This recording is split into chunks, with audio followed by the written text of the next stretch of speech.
ఈ సినిమా చెప్తున్నా ఘాటీస్ అంటే ఏంటంటే ఘాటీస్ అంటే గంజా సప్లై చేసే వాళ్ళు అని చెప్పేసి ఈ సినిమా ఘాటీస్ అంటే గంజా సప్లై చేసుకుంటూ కూడా బతికే ఊరు విలేజ్ చూసుకున్నారు. కాన్సెప్ట్ చాలా బాగుంది, అన్నీ బాగున్నాయి.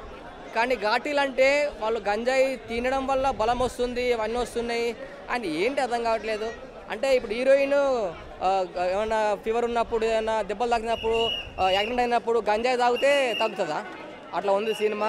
చెప్తున్నా కదా, గంజాయి అనేది ఏ విధంగా సప్లై చేయాలి, లిక్విడ్ రూపంలో కూడా గంజాయి సప్లై చేయవచ్చు అని చెప్పేసి ఈ సినిమాలో చూపించారు. ఫస్ట్ హాఫ్లో హీరో చనిపోతాడు, సెకండ్ హాఫ్లో ఈ మొత్తము సినిమా మొత్తం నడిపించేది మొత్తం అనుష్క ఫైట్స్, నరకడము, కోయడము, పొడవడము, రఫా రఫా రఫా కొడకడము. అసలు చెప్తున్నా కదా, అనుష్క గారి ఫైట్స్ అవన్నీ చాలా బాగున్నాయి, గూస్ బంప్స్ అన్నీ బాగున్నాయి, స్టోరీ కాస్ట్ అన్నీ బాగున్నాయి. కానీ సినిమా స్టోరీ కొంచెం అర్థం కాలేదు.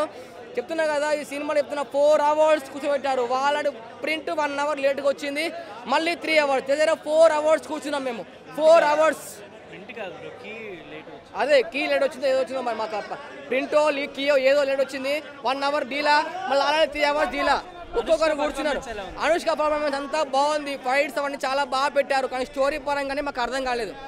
చెప్తున్నా కదా, ఇది గంజాయి అని పెట్టారు, ఆ ఫైట్లు ఎందుకు పొడుచుకుంటున్నారో అర్థం కాదు, ఎందుకు చంపుతున్నారో అర్థం కాదు, ఎందుకు సెకండ్ అర్థం కాక 10 నిమిషాల ముందునే వచ్చింది. ఇప్పుడే చెప్తున్నా కదా, నేను చెప్పే రివ్యూ జెన్యూన్ అన్న చెప్తున్నా, ప్రతి ఒక్కరు చెప్తున్నా, సినిమా నాకు అర్థం కాలేదు. చెప్తున్నా, మళ్ళీ చెప్తున్నా, అనుకున్నది ఒకటి అయినది ఒకటి. భయం లేని కోడి బజార్లా గుడ్డు పెట్టిన ఒక డైలాగ్ ఉంది, డైలాగ్ వాళ్ళు చెప్పారు. అంతా బాగుంది సినిమా. నాకు రేటింగ్ పరంగా అయితే నాకు అర్థం కాలేదు. రేటింగ్ 2.3 ఇస్తాను నేను. నాకైతే బోర్ వచ్చింది. అనుష్క ఇన్ని రోజులు ఎక్కడ పోయావు అనుష్క? ఎక్కడ పోయినావు అనుష్క? ఇన్ని రోజులు ఎక్కడికి వెళ్ళిపోయినావు? ఏ దేశానికి పోయావు? ఏ రాష్ట్రానికి పోయావు? ఎక్కడ పోయినావు? తెలుగులో సినిమాలు ఎందుకు చేయట్లేదు నువ్వు? తెలుగులో సినిమాలు చెయ్యి అనుష్క, చెయ్యి. తెలుగు సినిమాలు కూడా చెయ్యి, తమిళ్లో చెయ్యి, కన్నడ చెయ్యి, హిందీ చెయ్యి, ఆ పక్క దేశం పో, అక్కడ కూడా చెయ్యి, నో ప్రాబ్లం. తెలుగులో కూడా సినిమాలు చెయ్యండి. కాబట్టి అనుష్క చేసిన పర్ఫార్మెన్స్ మాత్రం అద్భుతం, అమోఘం, ఆశ్చర్యం, ఆహ్లాదం, వినోదం. అదే హీరోయిన్ లాగా లేదు, హీరోలా ఉంది. కాబట్టి ప్రతి ఒక్క ఆడపిల్ల అనుష్కని ఇన్స్పిరేషన్గా తీసుకోండి. ప్రతి ఒక్క అమ్మాయి అనుష్కని ఇన్స్పిరేషన్గా తీసుకోండి. మీకు మీరే హీరోలా ఉండండి, మీకు మీరే హీరోయిన్లా ఉండండి. అంటే ఈ సినిమాలో అనుష్క తన భర్త, తను ప్రేమించిన వాడిని పోగొట్టుకుంటే, చచ్చిపోతే అతని కోసం సారీ ఎమోషనల్ అయ్యా, కొంచెం ఎమోషనల్ అయ్యా, సారీ. గంజా వ్యాపారాలు, డ్రగ్స్ మాఫియా మొత్తం నేలమట్టం చేసింది, అందరి బతుకులు మార్చింది. అలాంటిది ఈ సినిమా చూడండి, మీ బతుకును మీరే మార్చుకోండి. ఘాటీ సినిమా చూడండి, మీ బతుకును మీరు గట్టెక్కించుకోండి. జీవితంలో ఒక మెట్టు పైకి ఎక్కండి, అది ఘాటీ సినిమా అంటే. అంతేగాని ఘాటీ సినిమా అంటే ఓడోడు అన్నాడు రొమాన్స్ అంట, బొగ్గలు బాగానే అంట. అనుష్క ఎవరే, ఏం మనిషిరో నువ్వు? ఎందుకు ఇలా చేస్తారు? అనుష్క అంటే ఎవరు? ఒక దేవత. గట్టి హిట్ కొట్టింది అనుష్క. కృషి కొట్టాడా లేదా, కొట్టిండా లేదని ఎందుకు కడుతున్నారు? కృషి డైరెక్షన్లో, స్టోరీ స్క్రీన్ ప్లేలో సూపర్గా ఘాటీతో గట్టి హిట్ కొట్టింది అనుష్క. సిచ్యువేషన్ సాంగ్స్ ఉన్నాయి, బిజిఎం బాగా అనిపించేస్తాయి. ప్రతి సాంగ్ ఆడపులి అంటారు, ఆడపులి కాదు బెబ్బులిలాగా మారిపోయి పీకలు కోసుకుంటూ వెళ్ళిపోయింది. ఒక ట్రైలర్లో చూసాం, పీకలు కోసాను వెనక కసా అని రప్ప ఆ టైంలో అనిపించేస్తుంది. న్యాచురల్గా ఉంది భయ. అడవి సన్నివేశాలు అయితే పుష్ప గుర్తొచ్చేస్తాయి. అంటే విలువలు కానీ, ప్రొడక్షన్ వాల్యూస్ కానీ సూపర్గా ఉన్నది. అలాగే అనుష్క బాగా ఉన్నాడు కదా, ఇంటర్వెల్ బిఫోర్ వరకు ఆయన సన్నివేశాలు చాలా బాగా అనిపించేస్తాయి. మంచి హైట్ పర్సనాలిటీ ఉంటాడు ఆయన కూడా. అనుష్కకు సూట్ అయిందా కాలేదని అంటారు, కరెక్ట్గా సూట్ అయ్యిండు, హైట్తో కరెక్ట్గా సెట్ అయ్యిండు. ఆయన కూడా మంచి ఎమోషన్ పండించాడు, ఆయనలో కూడా మంచి ఫైర్ ఉన్నది హీరోలో కూడా. అలాగే ఒక చైతన్యరావు ఎవరో క్యారెక్టర్ ఉన్నది, నిజంగా మంచి క్యారెక్టర్ దొరికింది కాక నీకు. ఈ తర్వాత ఇప్పటి నుంచి నీకు హీరో పాత్రలు దొరుకుతాయి కానీ విలన్ పాత్రలు మాత్రం మంచి పాత్రలు దొరుకుతాయి. బెస్ట్ ఆఫ్ లక్ నీకు. అలాగే కృషి గారికి, అనుష్కకు బెస్ట్ ఆఫ్ లక్ చెప్తాను. వండర్ఫుల్ మూవీ కొట్టారు. వినాయక చవితికి ఎండింగ్లో ఒక బ్లాక్ బస్టర్ హిట్ కొట్టారని చెప్తాను. Mass block buster hit. ఒక ఆడపులి వచ్చింది, పుష్పరాజు కాదు పుష్పరాణి వచ్చింది. ఉమెన్ ఇదే లేడీ, ఇదే 1 man ఆర్మీ కాదు, 1 woman ఆర్మీ. ఘాటీతో గట్టి హిట్ కొట్టింది అనుష్క. నాకేమనిపించలే, 50 వచ్చినా నాకే రప్ప అనిపిస్తే ఇంకా యూత్కి ఎట్లా అనిపించాలి? నరుక్కుంటా పోయింది, కిర్రాకున్నది. Super movie, thank you very much. నాకు ఘాటీ సినిమా చూడడం జరిగింది. సినిమా నాకు బాగా నచ్చింది. ఎందుకంటే కృష్ణ గారు తీసుకున్నటువంటి విధానం, ఆ బార్డర్లో ఏదైతే జరుగుతుందో దాన్ని గంజాయికి ఇన్ని పేర్లు ఉంటాయి, గంజాయిని లిక్విడ్ చేయొచ్చు, వాళ్ళే మొదలెట్టారు వాళ్ళే ఆపారన్న దాని మీద మంచి కాన్సెప్ట్ తీసుకున్నారు. 60-60 వేల సినిమాని ఎందుకు ఇగ్నోర్ చేశారు ఈ సినిమా చూస్తే మనకు అర్థమవుతుంది. ఫైనల్గా మనకి ఏంటంటే సలార్ సినిమాలో కాటేరమ్మ కొడుకుని ఎలా అయితే పంపించిందో ఈ సినిమాలోనూ కాటేరమ్మ రాలేదు, కాటేరమ్మ కొడుకు రాలేదు, కోడలు మాత్రం పంపించింది. అనుష్కని ఎరగదొబ్బారు బట్టి మామూలు కాదు. స్క్రీన్ మీద అనుష్క వెళ్తుంటే నరుకుతుంటే ఖచ్చితంగా బాలకృష్ణ గుర్తొచ్చాడు నాకు. ఆ బాలకృష్ణ గారు ఏ రకంగా నరుకుతాడో స్క్రీన్ మీద అనుష్క అలా నరికింది. ఇది 1 మెన్ షో అయితే కాదు, ఖచ్చితంగా 1 విమెన్ షో అని చెప్పొచ్చు. మనకి చాలా కష్టపడింది అనుష్క గారిని అందరూ స్వీటీ అంటాం కానీ ఈ సినిమాలో చాలా హాట్గా కనపడుతుంది. ఓవరాల్గా ప్రతి ఒక్కరికి నచ్చేది సినిమా. ముఖ్యంగా యువత చూడండి ఎలా అయితే పాడైపోతానో, దేనివల్ల పాడైపోతానో అనేది చాలా క్లియర్గా చూపించింది. కృష్ణ గారు అయితే డైరెక్షన్ 100% న్యాయం చేశారు. మళ్ళీ కంబ్యాక్ అయితే ఇచ్చారని చెప్పుకోవచ్చు. ప్రతి ఒక్కరూ మెచ్చే విధంగా అయితే తీసుకుంది.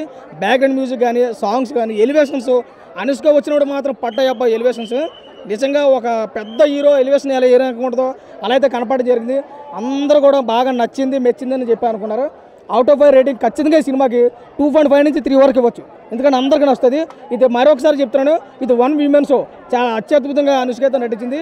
డైరెక్షన్ అయితే చాలా బాగుంది. ప్రతి ఒక్కరు చూడండి. Thank you so much. దీని వచ్చిన బోటి సూపర్ హిట్ అవుతుంది అనుష్క ఘాటి సినిమా. ఇంకొకటి ఏంటంటే మన సీఎం రేవంత్ రెడ్డి గారు కోరుకున్నట్టు డ్రగ్స్ కానీ గంజాయి కానీ ప్లస్ చంద్రబాబు నాయుడు గారు కోరుకున్నట్టు 2 రాష్ట్రాలలో డ్రగ్స్ గంజాయి అనేది ఏది ఉండదు అనేది మన తెలుగు సీఎంలోది కోరిక. సో దాని ప్రకారంగానే కృషి గారు ఒక స్టోరీ కొత్తగా రాసుకొని ఎక్కడ గంజాయి పండించొద్దు, ఎక్కడ గంజాయి సప్లై చేసే విధవలు ఉండొద్దు అన్న కొత్త కోణంతోనే సినిమా తీసిరు. మొత్తం గంజాయి దందాను మొత్తం నాశనం చేస్తుంది. జై రేవంత్ రెడ్డి అన్న. రేవంత్ రెడ్డి గారికి నేను పెద్ద అభిమాని. పచ్చబొట్టు వేసుకున్నా చూడండి.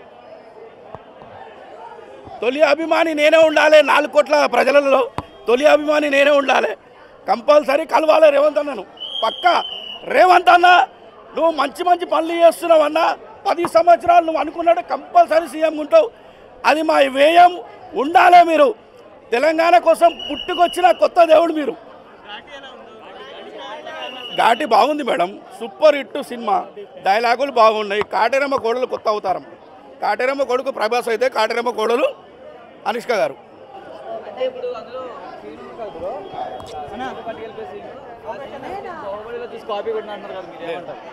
బాహుబలి వేరే సీన్ ఉంటుంది, ఇందులో వేరే సీన్ ఉంటుంది. బాహుబలికి దీనికి కాఫీ అస్సలు ఎక్కడ కొట్టలేదు. మొత్తం కాటేరమ్మ కోడలు విధ్వంసం సృష్టిస్తుంది. రక్తపాతం మొత్తం ఎంతమంది విలన్లు ఉన్నారో అంతమందిని ఏకదాటిగా అరికట్టేస్తుంది మొత్తం మేడము. సినిమా మాత్రం ఊహించడానికి కలెక్షన్స్ అయితే తెస్తుంది అనుకుంటా. రాసుకున్న స్టోరీ స్క్రీన్ ప్లే కొంచెం రొటీన్గా ఉండడం వల్ల నెక్స్ట్ ఏం జరుగుతుందో మనం ఎక్స్పెక్ట్ చేయొచ్చు, మనం చెప్పేసుకోవచ్చు. దానివల్ల చూసే ఇంట్రెస్ట్ ఆ ప్రేక్షకుడు కొంచెం తగ్గుతుంది అనమాట. బట్ ఎలివేషన్లకి ఫైట్లకి అయితే కొరత లేదు. బట్ సెకండ్ హాఫ్ కూడా అన్ని వర్కౌట్ అయినాయి. బ్యాక్గ్రౌండ్ స్కోర్, ఎలివేషన్లు అండ్ ఫైట్స్ ఈ 3 అయితే కొరత లేదు, చాలా బాగుంటాయి. బట్ స్టోరీ స్క్రీన్ ప్లే రొటీన్గా ఉండడం వల్ల కొంచెం డిసప్పాయింట్ అయ్యే విషయం ఉంది. అందుకని ఒక యావరేజ్ మూవీగా చెప్పుకోవచ్చు దీన్ని. బట్ కృషి గారు టేకింగ్ అయితే మాత్రం ఏం మాత్రం తగ్గలేదు, అలాగే బాగుంది. ఓ విధంగా చెప్పాలంటే అంటే కాంట్రవర్సీ కానీ కాదు కానీ నిజంగా ఆర్ఆర్ వీరమల నుంచి బయటపడ్డా ఆయన ఈ విధంగా తీశారంటే ఆ విధంగా ఆర్ఆర్ మీద సినిమా తీసుకుంటే ఇంకా బాగుంది అనమాట. చూసుకుంటే కానీ బ్యాక్గ్రౌండ్ స్కోర్ ఎవరో కానీ పేరు వేయలేదు, కానీ చాలా అంటే చాలా బాగా కొట్టారు. ఇంకా మాస్ అనమాట. బ్యాక్గ్రౌండ్ మొత్తం పక్క కమర్షియల్ ఇంకా సెకండ్ హాఫ్ అంతా కూడా. బట్ ఫస్ట్ హాఫ్ ఏంటంటే ఏదో స్టోరీలోకి తీసుకెళ్ళాలి కాబట్టి, ఏదో నడపాలి కాబట్టి ఏదో అలా సాఫీగా వెళ్ళిపోతుంటే ఇద్దరి మధ్యన లవ్ పెళ్ళి అంటూ ఏదో సాఫీగా వెళ్ళిపోతుంటుంది అంతే. బట్ ఓకే ఇంటర్వెల్ వస్తుంది, ఇంకా సెకండ్ హాఫ్ ఏమైనా ఎక్స్పెక్ట్ చేయొచ్చు అనుకుంటే అప్పుడు అనుష్క హ్యాండిల్ చేస్తారు మూవీని. ఇంకా అక్కడి నుంచి ఇంకా గూజ్ బంప్ సీన్స్ ఉంటే అంటే రొటీన్గా సినిమా తెలిసిపోతుంటుంది కానీ బట్ ఎలివేషన్లకి ఫైట్స్కి కొరత లేదు. బట్ ఈ హీరోయిన్ని డీల్ చేయని విధానం చూస్తే నిజంగా ఒక మాస్ హీరో చూసిన ఫీల్ అయితే కనిపిస్తుంది. అక్కడ ఉన్నది అనుష్క శెట్టి గారు కాదు, ఒక మాస్ హీరో ఉన్నదంత ఫీల్ అయితే తెప్పించిందన్న. నా వరకు చూసుకుంటే సెకండ్ హాఫ్ అయితే బాగుంది, వర్త్ మనకు ఉన్న టికెట్కి అయితే సెకండ్ హాఫ్ వర్త్ చేస్తుంది. బట్ బ్లాక్ బస్టర్ సూపర్ ఇట్లా అనలేం కానీ హ్యాపీగా ఒకసారి అయితే చూడొచ్చు అన్న. సెకండ్ హాఫ్ అయితే ఎంజాయ్ చేస్తారండి. Thank you.